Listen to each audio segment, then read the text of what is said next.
11, maybe 12 people, depends on who joins. So, welcome to book club. Just to let you guys know, Shanghai had something of a soft opening or an opening yesterday, so that was very cool. I'll share that screenshot one more time if I can, just to kind of let you guys know. Oh, I don't know where it is now, but I had a screenshot. It was pretty cool. Um, so that's some hope and optimism for us that we're going to be opening in 1 to 7 months. But for now, we're going to do the book club, and we did chapters 9 and 10, which were really interesting chapters because they were about Pixar and Marvel. I have a huge summary. I'm going to try to get some of it done without reading all of it. But Eisner finally leaves. Iger is fully in prepared and ready to go. They had lost $400 million in animation when he took over. So one of the things he was really trying to do right away was get the permission to go ahead and buy Pixar from the board because they were obviously a cash cow and they were doing very well. And we had a partnership to release their movies, but we didn't own them at that time. So one of the things that Iger did was he went to Pixar by himself without a big entourage, which I thought was a very cool and humble move, and just said, hey, I want to buy the company and this is why. I'm not going to change it. I think what you're doing is what makes you unique and I'm not going to try to change that. And thought it was a very cool way to, join a company, especially considering his experience with that. I love when he calls trying to hold down the excitement, but just basically tells them, hey, this is just a great day and it was one of my top days ever and I really loved it. And Steve basically relates to that. He relates to the excitement. He relates to the genuineness. And he says, oh, my God, I can't believe how cool that is. So people thought that the $7.4 billion was quite a lot of money for the deal. And I did some quick math, and we've made something like $11 billion in just box office gross from the films that they've released so far. That doesn't count all the little cars we sell in Cars Land and the fact that Cars Land revitalized Disney California Adventure. But you can see that we're probably 20, $30 billion into a profit from the $7 billion deal. So it turns out it was a pretty good idea. So yeah, and the chapter finishes with Steve telling him about his terminal cancer, which was kind of a cool moment because he said, would you still not like to go through the deal? And of course he still did. My favorite quote from that chapter was, long shots are not usually as long as they seem. Kind of a way of saying, basically take a chance. And that's a very cool quote. Let's see, chapter 10 was about Marvel and massive risks that make perfect sense. So now he wants to go buy Marvel. He's buying all these companies, crazy guy. But the problem is that Marvel doesn't own a lot of its IP. A lot of it belongs to Sony and other companies. I think Columbia, it's before they were Sony owned some of it too. So they had to get took a long time to get a meeting with the CEO, who was Ike something. I forget his name. I have it written down here. Ike is all I have written down. So he was a very penny pinching guy. He goes to visit their office in New York and talks about the bare walls and no pictures up and nothing on the wall. So it's a very company that's run very frugally. And then after he gets done with the thing, he calls up Steve Jobs to ask him about buying Marvel, which is kind of cool because he has a radical candor partner in Steve Jobs, which is pretty cool guy to have a radical candor partner of. Steve was not a big fan of Marvel, and I liked that he just said, you know what, hey, if it's important, you do it, but I'm not a big fan of Marvel. One of the things I like the stories of is that Steve gets taken to the art of animation by Bob, and he says, I don't like it. I think it's trash. And by the way, I stayed each time I've been to the Walt Disney World Resort. I stayed at the Art of Animation. It's one of my favorite hotels. So I was a little offended, but it was pretty funny to hear about Steve Jobs not liking it because it was kind of cheapy, and why would anybody want to buy this nichey cheapy hotel? So then Steve does back up Bob and calls Ike and says basically this Iger guy is the guy we need, and he goes ahead and says go ahead and let him be the one he sells to. So Ike goes ahead and sells. There were some issues with the studios at first because they were running New York, and there was a time when Bob basically had to split off the studios from New York. So the studios just runs like the comic book department, and the Hollywood part runs the movie department. Rich needs to be fired. He's one of the people that was running the Marvel part at that point. And so he hired Alan Horn. Alan Horn was like, I think he was like 75, or he's older. He's in his like mid 70s when they rehire him. And he basically wants another chance. It's kind of a big risk, but he does great things for the studios, obviously. I think I also did some math on this one because this was a big old deal as well. So when we bought Marvel, this was a very risky deal, and our stock fell 3% of the day we bought it because such a risky, bad deal. Just the films, again, without all the others product, grossed around $22 billion worldwide. So that risky 3% loss of our stock deal, pretty amazing. One of the things I really liked about this was pushing the envelope. So, trying to push your team to see what they can really do, and really pushing everybody within his team to really go hard and saying, hey, like, I have this big idea. I know we can do it. It's one of the ideas I liked a lot about it. So we'll start with Jessica. I think, you haven't done your sign language yet, right? Nope, not today. So just quick recap. We've learned help, restroom or bathroom, where, the meaning behind the I love you sign, and then when you're giving directions, you do it from your perspective, and you can do left or right, or you can really just point, but we do the point instead of our Disney points because this is a you in sign language. So Teresa wanted to learn calling all dreamers.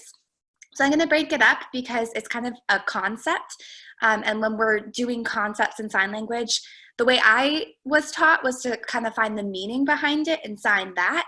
A lot of people will do it more literal. So we're kind of do both. So the first word that I want to do is calling. So if you're calling someone on the phone, it's calling. You're calling them on your phone. This is your cell phone. Have it next to your face. You're calling them. But in this, I think it's more you're calling the people, so you're calling them to you. So what you can do is you can do your non-dominant hands kind of in a fist, and you take your dominant hand and then you kind of put it on top and pull it away. So that's to call someone. Or you could have your person like this and kind of like nudge them. You're tapping them on the shoulder, you're calling them. So since it is kind of in a song, what I would do if I was interpreting the song is I would use both. So sometimes I would do call, sometimes I would do call, sometimes just calling people, like nudging different people out there. But that's just kind of the concept behind it. So this is one of the signs: call on the phone, or calling someone to like nudge them. So that's calling all, the first part of it. And then I'll combine all dreamers together because those are not as conceptual for next week. So for me, chapter 9, one of the quotes that really stuck out to me was Steve Jobs' quote, "A few solid pros are more powerful than dozens of cons." I really liked that quote. It really kind of stuck out to me. And the way that Steve works, I think works really well with Bob Iger, and just the way their brains work, which is why they were such a good kind of partnership, even though sometimes his criticism, Bob was like, no, you're wrong, but they had that good chemistry and were able to play off of each other. And I really think that it helped Bob in the long run, and running the company and acquiring Pixar and all that. And it was definitely one of the best decisions I think Bob could have made to help revitalize animation. And then I also really liked kind of the idea of pushing past like the negatives, not letting it drown you out, and really focus on the positives. I feel like that's been a theme throughout this whole book, is really looking for the positives and making those big risks. And like you said, Patrick, the big swing quote about how sometimes you just got to go for it and really focus on the positivity, because there will be some negatives, which kind of goes into my chapter 10 quote that really stuck out to me, was, "Rather than putting more effort into making it work or becoming defensive about having done it, I need to contain the damage, learn from my missteps, and move on quickly." So we are human. We all make mistakes. And it's really interesting hearing Bob talk about his mistakes and how he's grown from it and what he's learned from it. And so I really liked that kind of concept of positivity and trying for those big swings. And then also, you're going to make mistakes, but if you learn from it and you move on and you accept it and not try and defend yourself, then you can move on and learn from what you did. So those were kind of the two things that stuck out to me the most in those chapters. Yeah, I appreciate the few solid pros are better than a list of cons. I think it is a great quote. Laura is just joining us to just kind of catch up and be with us today. So she won't be sharing outside. Maybe she can share after we're all done sharing. But we're gonna move on to Vanessa.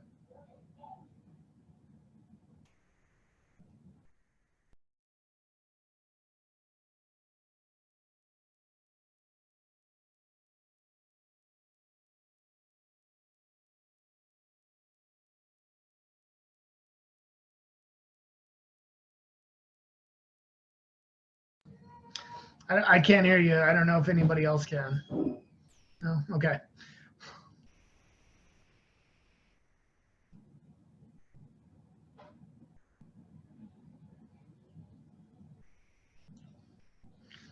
It says you're unmuted.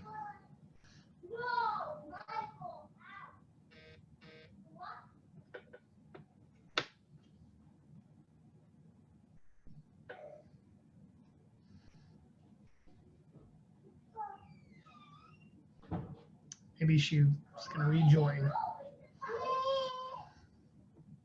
Give her a few seconds.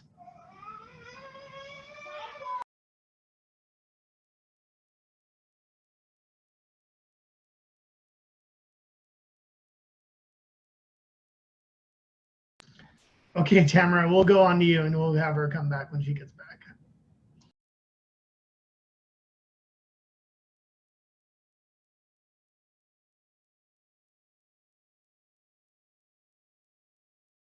There we go. So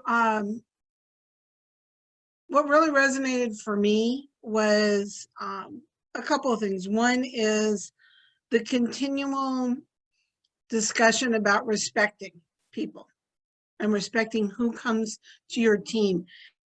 And it is something that it should be so profound and yet isn't, because you have that, oh, well, we're bringing Pixar on, but we're Disney, so we should, but he doesn't let it in his way, and he doesn't let that ego. It's kind of like from the last chapter when he talked about leave your ego out of it. Seeing that continued through when he went to Pixar, the fact that he did not take a huge group of people with him and then he just went on his own, to me tells me the caliber of the person that he is, of what a leader should be. It's like, look, I don't need an entourage. I want to come and learn about you, and then going into that room and seeing that big whiteboard and like, okay, let's talk about what are all the cons. And hi, Darby. So I love the fact that Steve, I almost feel like Steve was testing him by putting all the cons first. Like, how are you going to come back from that? And we get tested that way, I know, in our areas and what we do every day. Every time we come up with an idea, people will always come up with the cons first. But you have to have that conviction of who you are and what your idea is and be able to put it forward with as much confidence. And that just completely resonated for me for everything that we do on all levels in our career at Disneyland. So I'm going to definitely hold on to that one and move forward. I love the fact that when Michael Eisner called him, he's like, all right, I'll listen to him, but he was also offended because, wait a minute, I'm the CEO now, but I'm going to give you the grace of listening to you. And then he still went on to make his own decisions. So a lot of people think he's crazy at this point, I think, because he's taking on Pixar and now he's going after Marvel and going to John Lasseter and letting Lasseter have his dream of coming back to Disney Imagineering. But yeah, the quote that really resonated with me is what happened at Pixar of never hurts to take a swing at things. When Steve said, when he's sitting in his driveway and Steve likes, I can't remember the exact quote, but it was like, Steve likes crazy ideas, basically, in a nutshell. And so I'm just going to lay it out there. And he did. And Steve did down. Steve went, all right, get back to me. Talk. To have that courage of convictions, I can only hope I could have that courage of conviction to do that.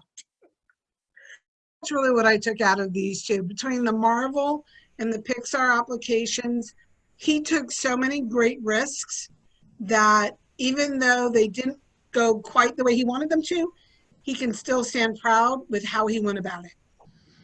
Do you remember That's my on 2 our cents. last few days when we went over to that building across the street and had her wall is all set up as like a wall to draw? And that was sort of that whiteboard reminded me of.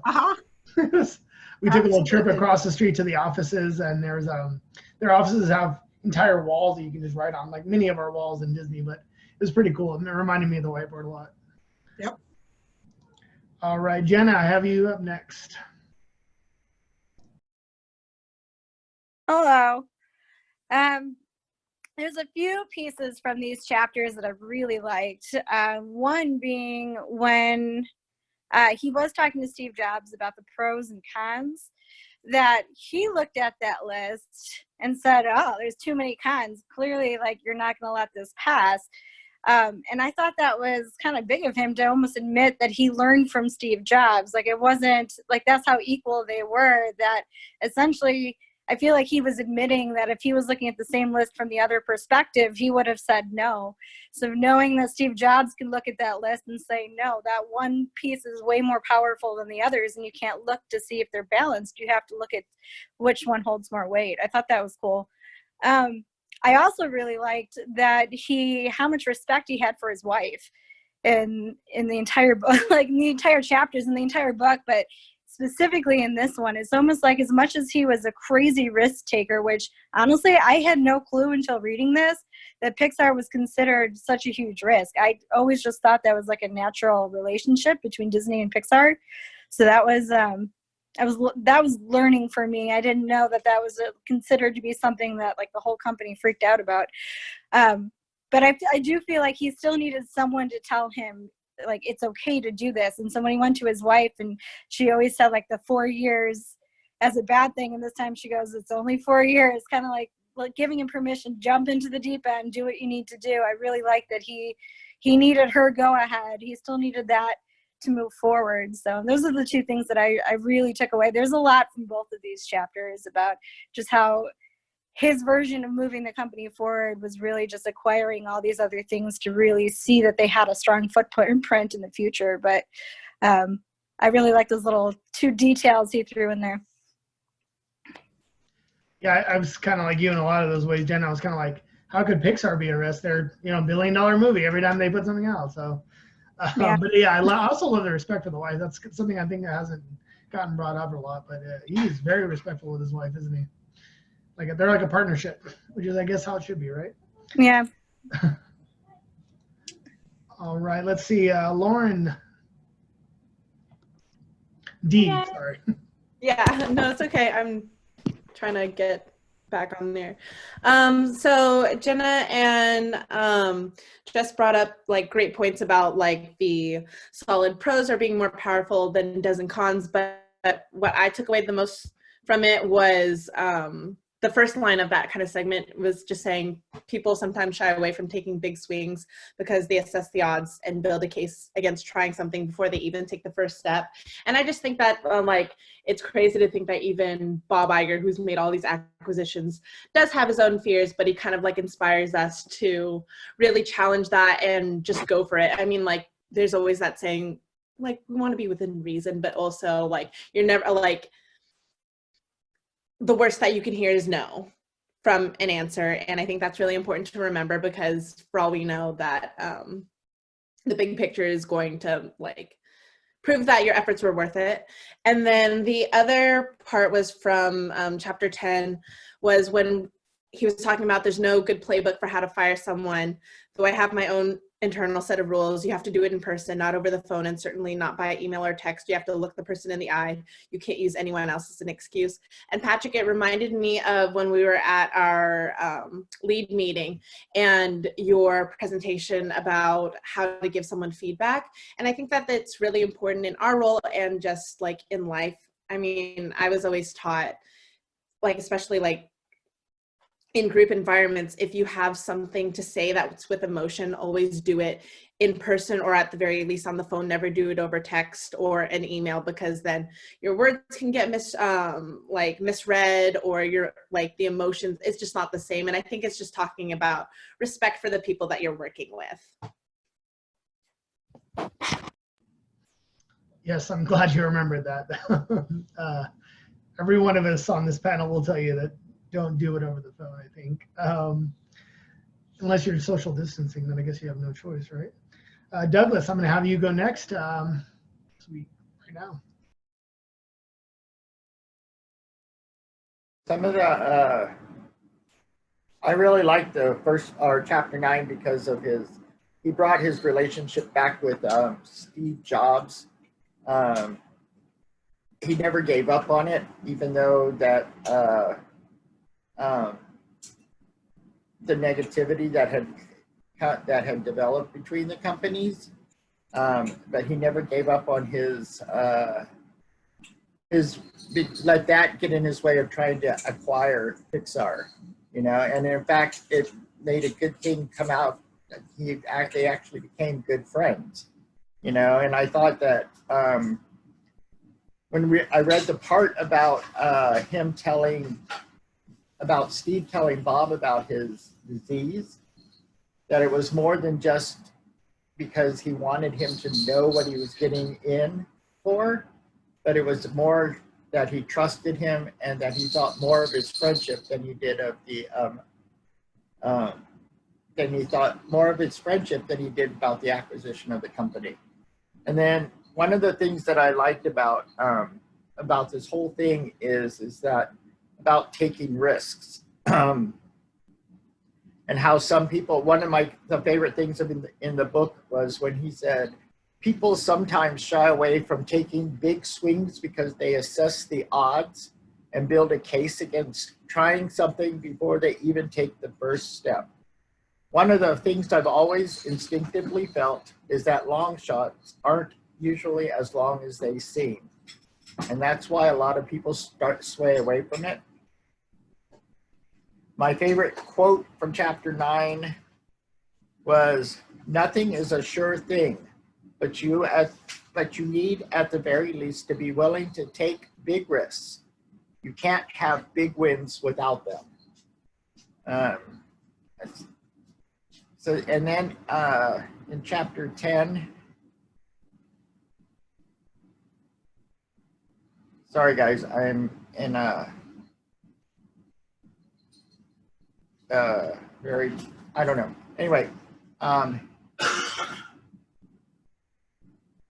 liked when he was one of the things that he felt throughout the whole thing of acquiring all these different companies that they've come to acquire is the fact that he even said it, he said it always from the beginning.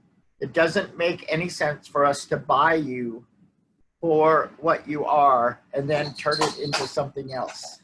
With every company that he's acquired, he's let them, he's not taken and forced Disney ways on them. He's let them keep their culture and integrated their culture into our culture to where our culture grew. And this is all about change and how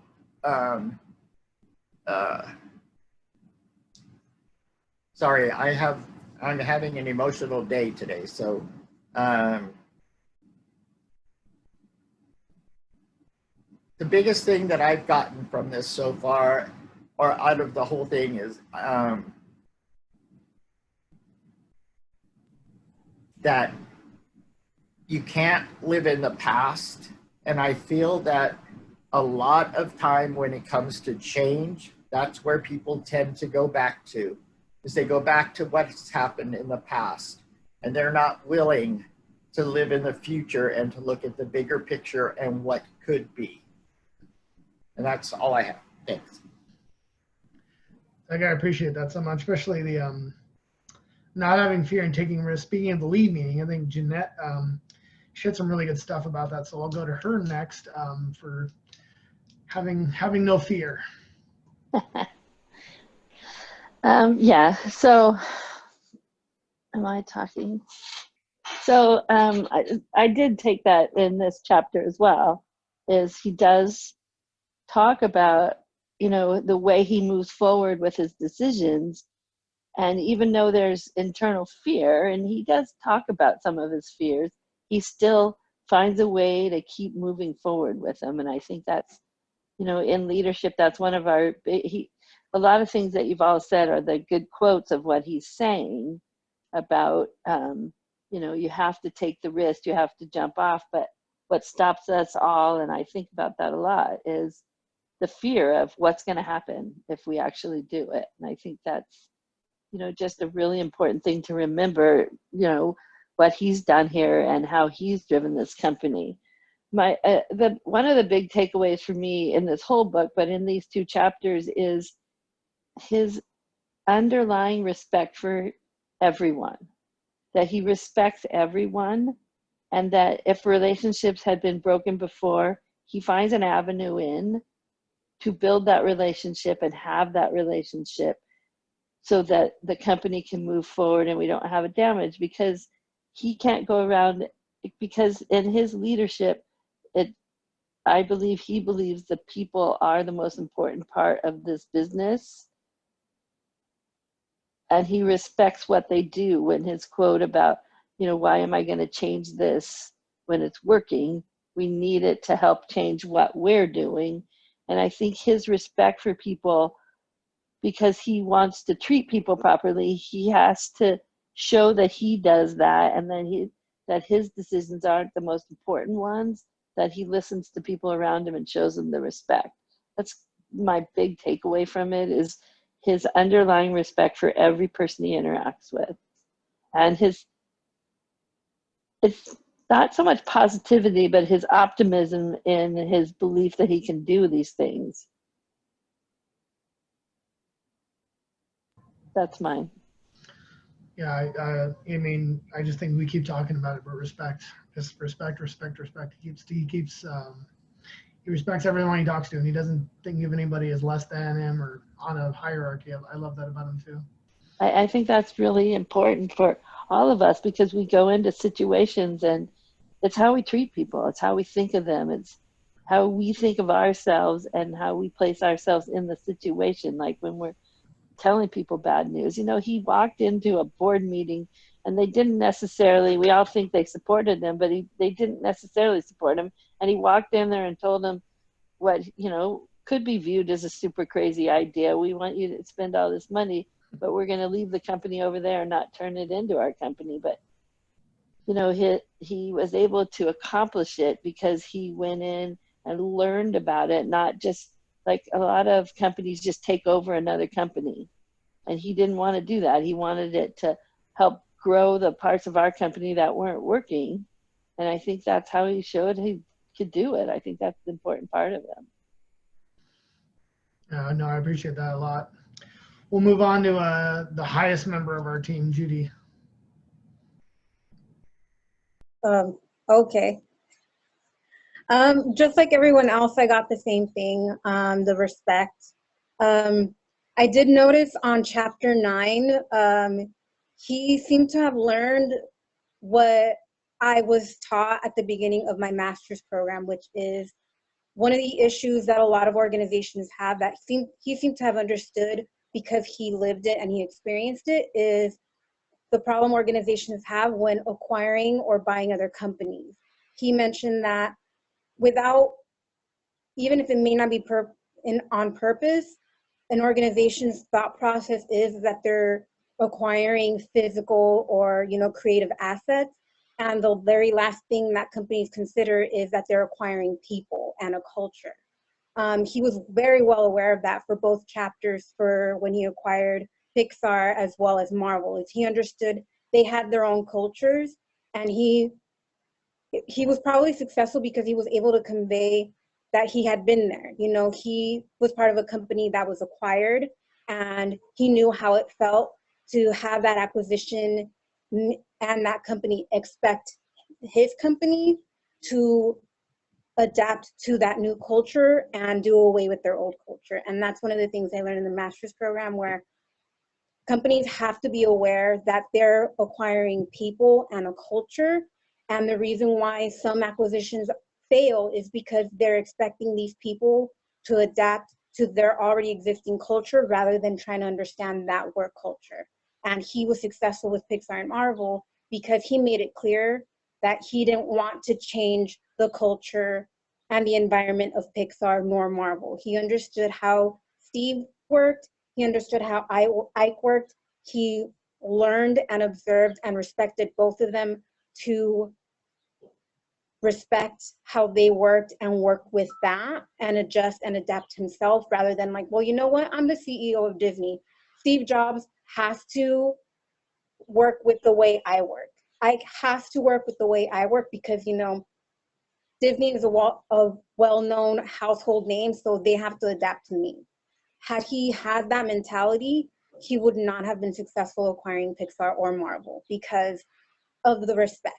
You know, if I were Steve Jobs and Bob Iger came to me in that way, like, no, there is going to be no deal because I don't see things the way you do and I don't run things the way you do. And if you're expecting Pixar to do how Disney does it, it's not going to work and I'm not interested. Same thing with Ike, you know, like he immediately picked up on the fact that he was frugal, that he wasn't this grandiose, oh, I want to, you know, buy nothing but the best. Like when he first met with Ike, he's like, here, have some water, have some apple, or excuse me, bananas. The bananas are from Costco. Like he was very proud of his frugalness and Bob picked up on that immediately. So he knew that how he acquired Pixar from Steve was going to be completely different than how he was going to acquire Marvel from Ike. So he was very well aware of that. And it's interesting that he didn't have to study industrial organizational psychology and get his master's in it to learn that it's very important for an organization to respect an existing work culture and not expect them to incorporate the new business and the new culture for that to continue. My favorite quote from chapter 10, let me find it, was almost at the end, I think. Surround yourself with people who are good in addition to being good at what they do. And I thought that was very important. It goes back again to respect and integrity. You know, you can't have someone working for you that is great at what they do if they're not a good person. If they don't have that integrity, you know, that will tarnish the company that you run and, you know, all the acquisitions that you have. It's going to be a widespread negative when you have someone who's great but is not a good person. So that quote right there is the one that resonated the most for me for chapter 10. Yeah, no, I think we're all speaking the same language on these two chapters. They're so full of good stuff. I just want to say hi to Haley. She apparently I somehow missed her because of the work email, so sorry about that. We she'll be able to join us in the future though. But hello. Hello. How's it going, you guys? I miss you. It's great seeing all of your faces. I love this chapter that we're talking about Marvel right now. We've literally been watching all of the Marvel movies in chronological order this time. So, very different perspective. Don't watch the after credits if you ever do that. Yeah, it's great. Yeah, I know. I think it goes like Captain Marvel's like the second one in that case, right? It's like yeah, It's and like then Captain America, then like Captain Marvel. So it's like what? All mixed up. I know. Worst part is you have to watch Hulk, but that's okay. It's worth it. Yeah, I bet the after credits will get confusing in that case. Oh my gosh, it's something. But you're gonna try to join us for the last two segments of this book, and then we're gonna be doing Marty Sklar's "Dream It, Do It!" exclamation points. Oh, awesome. Okay, sounds great. And then we'll thank you for that, and we'll finish up with Teresa's perspective. Oh, hey y'all. First, I want to show you talking about Marvel. I'm going to show you my baby Groot. So because I have more time on my hands, you can get like a stalk of celery at the market for 99 cents, but I'm trying to grow my own. But look, I have a little Groot. Anyhow, y'all, gosh, chock full of amazing information in this entire book and these two chapters. But two things that kind of stood out to me was when Bob was talking about when he went to Hong Kong when they were first opening and it was opening day, and he was watching the parade with Tom and Dick. And he says, did you guys notice anything about this parade? And he says, nothing stood out to them. There are barely any Disney characters in the last 10 years. And it just reminded me that how important it is to kind of recognize the opportunities of our business just by getting out with our guests and our cast. I know, sometimes in our crazy day, it's easy to go run to the computer and look at emails really quick, or just take some downtime in the office for a little bit, which, is obviously important to do as well if you need to. But just being out with the cast and with the guests, just when you have time to just be out there, I think is critical, because we'll learn so much just from our cast behaviors and our guest behaviors. And I think Disney does a really good job about doing that.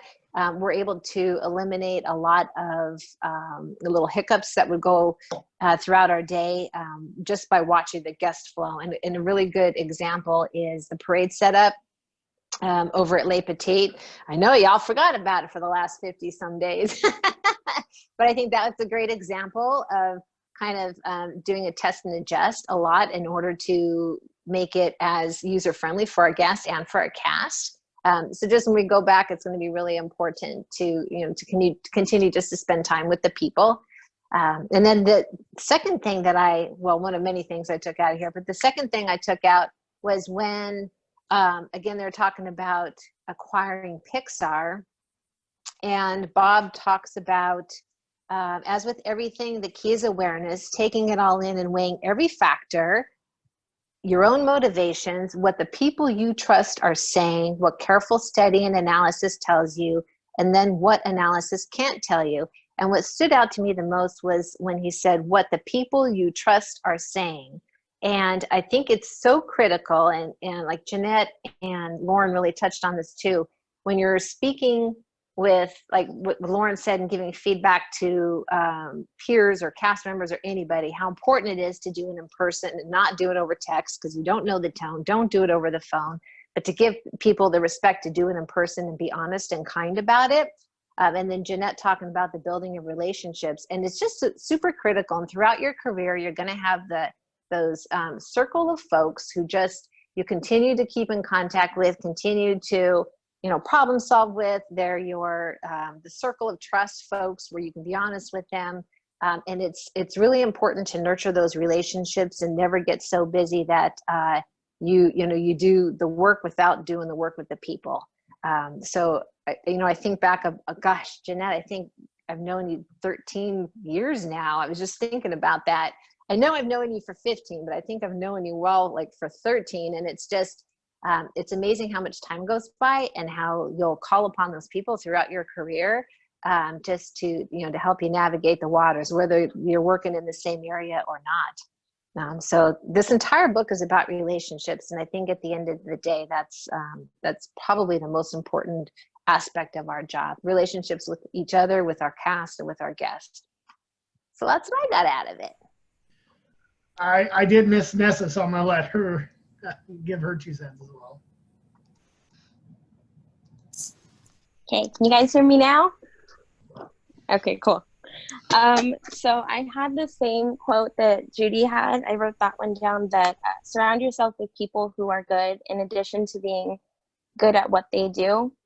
And that's kind of what I took from the book, is he did take a lot of risk, but he trusted people. He trusted Steve, and that regardless of the bad experience that Steve had with Disney before, he went back and he nurtured that relationship, and they became close friends, and it brought so much for the future of the company, of both companies. And then like the way they were able to speak to one another, he said like how honest they were and how open they were with one another, that they kind of, that teamwork they were able to use in going forward with their plans, and they didn't let the fears of the other board members not ruin it, but just kind of taint that. But that's what I took from it. It was very short, I guess. No, thank you. I was thinking about today too. We're going to be we open Shanghai for the one day, and I think we have some Marvel and perhaps maybe the ride behind Toontown, the Mickey's Railroad. Some of that stuff is being worked on again. So some light at the end of the tunnel there. I'm going to unmute everybody. We can just talk. Hello, everybody. Hi. Hi, guys. Hey.